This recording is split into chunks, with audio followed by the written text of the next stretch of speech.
Okay, you ready to talk about some paths to healing? All right. So I realize sharing a few of these may sound so simplistic, and I assure you, I know how hard it is to walk through this kind of trial. I did all the spiritual things, and I still struggled at times. And at other times, I honestly gave up. Yeah, the stages of grief are real. And the one thing I know is that God is with you no matter how you're processing what you went through, no matter how messy, no matter if you're mad at Him, no matter if you don't want to go to church or you don't want to read the Word. I promise you, He is still there and He is patiently waiting for you.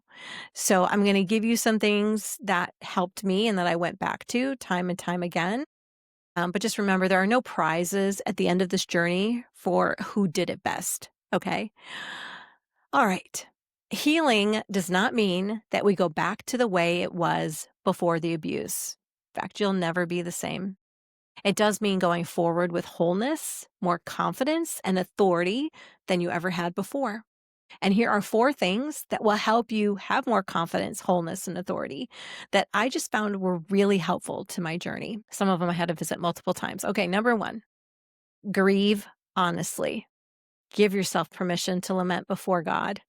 Grief is a natural reaction to loss, and it's better to do with God than apart from Him. Did you know that crying actually resets the vagus nerve so you feel better? That's cool. There's a little bit of science and faith for you, especially since God made our bodies. But stuffing our pain, it's not holy and it's not helpful. So go to Him and lament and tell Him everything you're feeling. There's that phrase, He knows anyway. Second, seek safe people. Safe people. How do we define that? Well, not everyone will understand.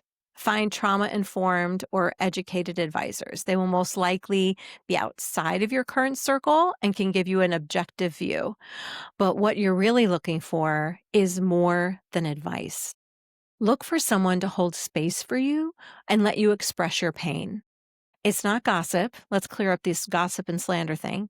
It's not gossip, which is the intent of spreading bad news, or slander, which is speaking falsehoods. Your truth matters, but it must be stewarded with the right people. Telling the wrong people because you need to vent or get it off your chest, or tell somebody in the church because you want them on your side, I promise you that will lead to disaster and be very messy.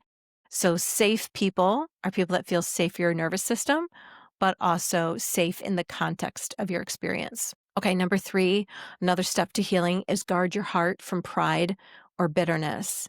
I want you to lean into God's goodness by asking Him, what does He want you to know? And what does He want you to do? I often love to ask God, what do you love about me? Now that sounds a little bit like it's all about me. I'm learning who I am in God's eyes again. After you've been so abused and put down and things were twisted on you, you need to know how God thinks, not just about you, but about the world and even about Him.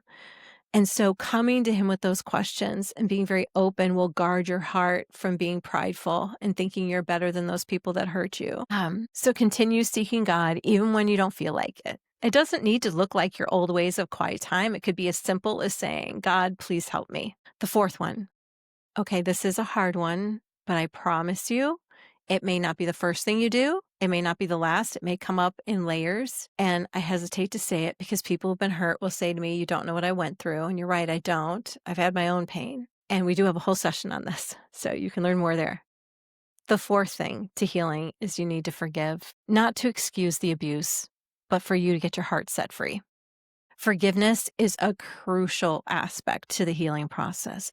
And although it's a very touchy subject, I understand when a victim doesn't feel ready to forgive, I promise it will be the key to your breakthrough.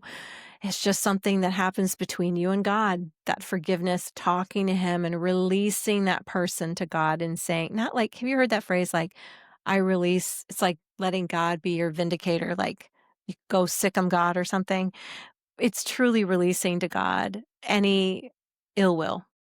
In fact, when I pray through forgiveness, I say, God, I forgive them for what they did, for how it made me feel, for all the consequences I might have in my life. And the biggest part is I bless them